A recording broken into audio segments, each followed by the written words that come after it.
Monsoon सत्र का भी आरंभ हो रहा है। देश बहुत बारीकी से देख रहा है कि संसद का यह सत्र सकारात्मक हो,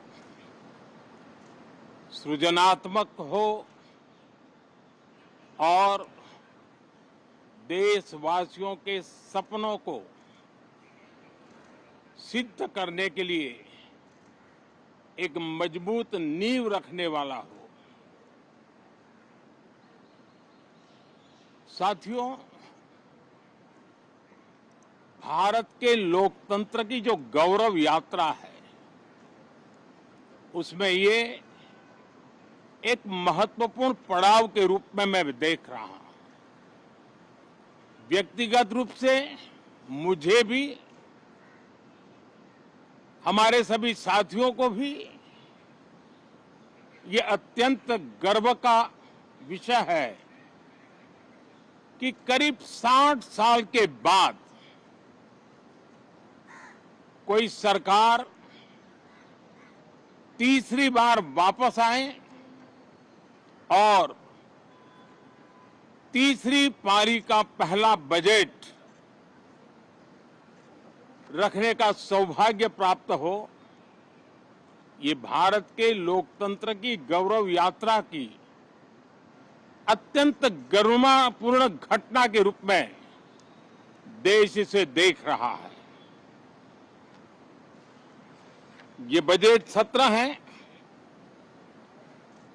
मैं देशवासियों को जो गारंटी देता रहा हूं, क्रमशः रूप से उन गारंटियों को जमीन पर उतारना, इस लक्ष्य को लेकर के हम आगे बढ़ रहे हैं। ये बजट अमृतकाल का एक महत्वपूर्ण बजट है। हमें 5 साल का जो अवसर मिला है, आज का बजट हमारे उन 5 साल के कार्य की दिशा भी तय करेगा। और ये बजट 2047 जब आजादी के 100 साल होंगे, तब विकसित भारत का जो हमारा सपना है, उस सपने को पूरा करने की मजबूत नींव वाला बजट लेकर के हम कल देश के सामने आएंगे। हर देशवासी के लिए एक गर्व की बात है कि भारत बड़ी इकोनॉमी वाले देशों में सबसे तेज गति से आगे बढ़ने वाला देश है।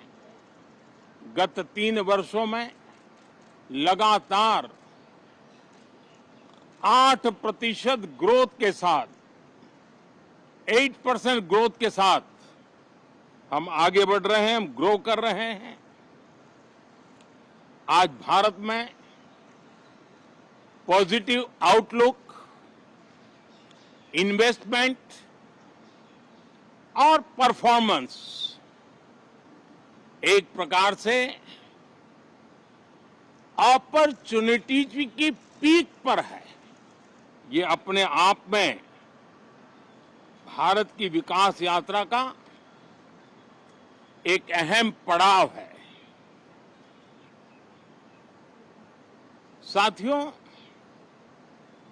मैं देश के सभी सांसदों से, किसी भी दल के क्यों न हो, मैं आज आग्रहपूर्वक कहना चाहता हूं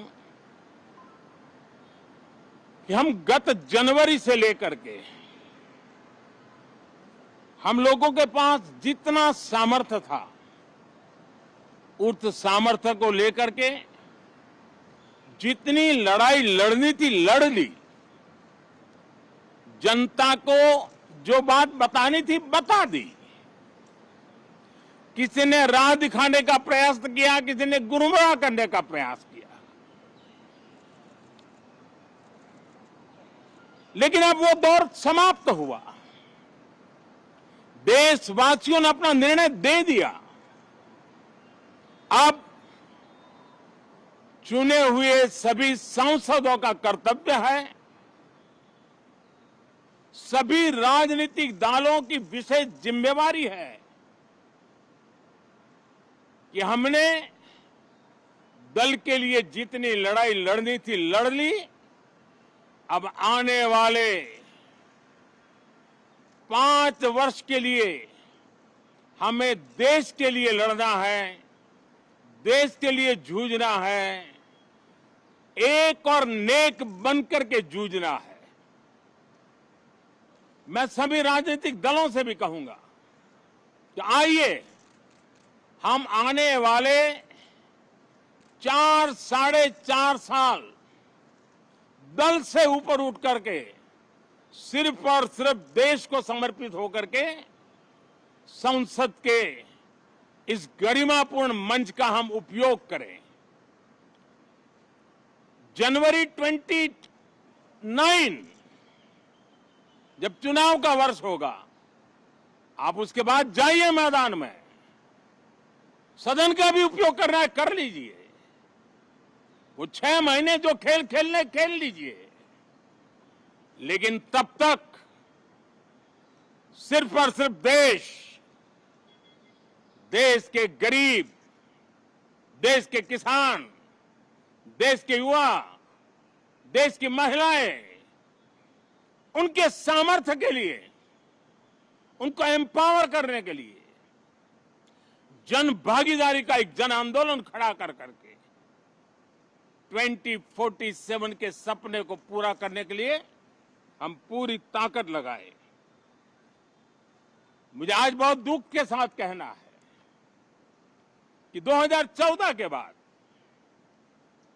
कोई सांसद 5 साल के लिए आए, कुछ सांसदों को 10 साल के लिए मौका मिला, लेकिन बहुत से सांसद ऐसे थे जिनको अपने क्षेत्र की बात करने का अवसर नहीं मिला, अपने विचारों से संसद को समृद्ध करने का अवसर नहीं मिला, क्योंकि कुछ दलों की नकारात्मक राजनीति ने देश के संसद के महत्वपूर्ण समय को एक प्रकार से अपनी राजनीतिक विफलताओं को ढांकने के लिए दुरुपयोग किया है। मैं सभी दलों से आग्रहपूर्वक कहता हूं कि कम से कम जो पहली बार सदन में आए हैं, ऐसे बहुत बड़ी संख्या में हमारे माननीय सांसद हैं और सभी दल में हैं, उनको अवसर दीजिए, चर्चा में उनके विचारों को प्रकट करने का मौका दीजिए, ज्यादा से ज्यादा लोगों को आगे आने का अवसर दीजिए। और आपने देखा होगा कि पार्लियामेंट के नए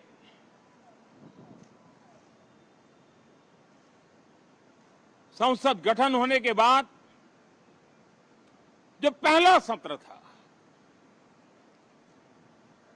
140 करोड़ देशवासियों ने बहुमत के साथ जिस सरकार को सेवा करने का हुक्म किया है देशवासियों ने, उसकी आवाज को कुचलने का अलोकतांत्रिक प्रयास हुआ।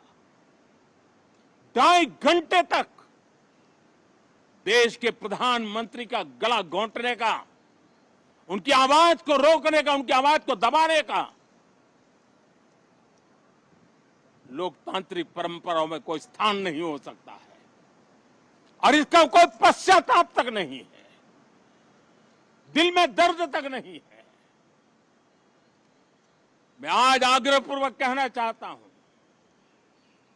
देशवासियों ने हमें यहां देश के लिए भेजा है, दल के लिए नहीं भेजा है। ये सदन दल के लिए नहीं, ये सदन देश के लिए है।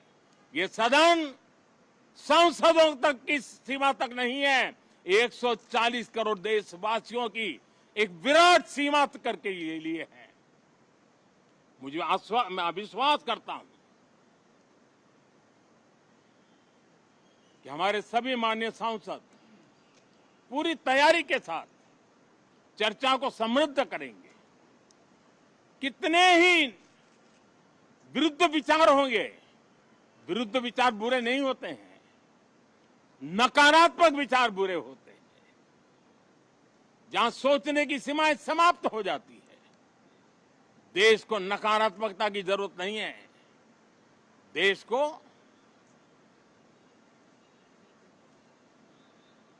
एक विचारधारा, प्रगति की विचारधारा, विकास की विचारधारा, देश को नई ऊंचाइयों पर ले जाने वाली विचारधारा से हमें आगे बढ़ाना होगा।